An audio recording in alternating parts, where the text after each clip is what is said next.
Bienvenue à tous, c'est JJ, votre hôte, bienvenue sur cette nouvelle chaîne YouTube où on va parler bande dessinée.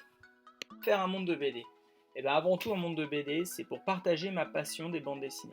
Comme vous pouvez voir derrière, j'ai accumulé au cours des 20 dernières années environ 1600-1700 bandes dessinées, 120 ou 130 séries différentes. Et je me suis aperçu que déjà, la bande dessinée, je ne suis pas tout seul à en acheter. Et que j'ai envie d'en parler avec des gens, j'ai envie de partager cette passion avec vous. Et je pense que le meilleur vecteur aujourd'hui, c'est d'en parler à travers une chaîne YouTube. Une chaîne YouTube, on va parler bande dessinée, mais de quoi on va parler?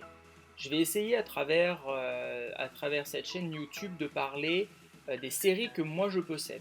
Donc comme je l'ai dit, je possède 130 séries, environ une centaine de séries européennes, franco-belges, et une cinquantaine de mangas japonais, une cinquantaine de séries de mangas japonais.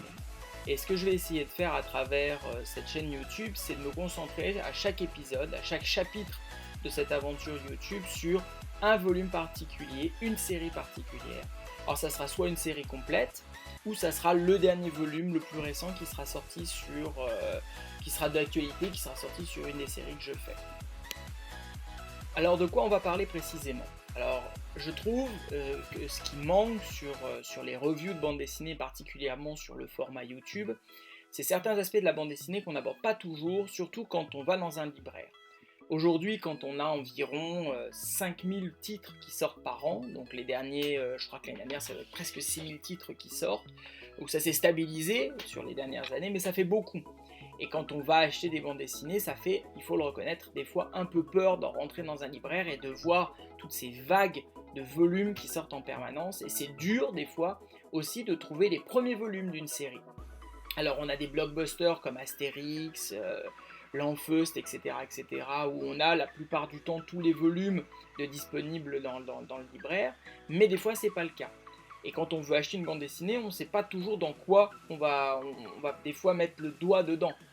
Il y a des séries qui sont extrêmement volumineuses, c'est quelque chose que je vais montrer. Par exemple, moi je vais prendre une série complète et je vais dire, bon bah voilà, elle va prendre telle place dans votre librairie. Il y a certaines séries qui sont pas forcément complètes.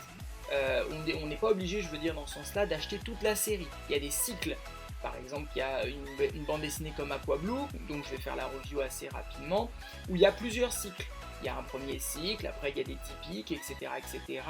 Et c'est pas forcément obligatoire d'acheter toute la série complète. Ce que je vais aborder aussi, c'est le coût. Quand on parle d'une bande dessinée, c'est assez cher une bande dessinée. Alors c'est un bon investissement parce que on la garde, on la jette pas. On la garde comme vous pouvez voir derrière, c'est pas comme un magazine ou une virée au cinéma où ça reste quand même un plaisir ponctuel, une bande dessinée ça se lit et ça se relit, mais ça a un coût. Et je vais aborder la question de savoir, par exemple, est-ce qu'on peut la trouver d'occasion?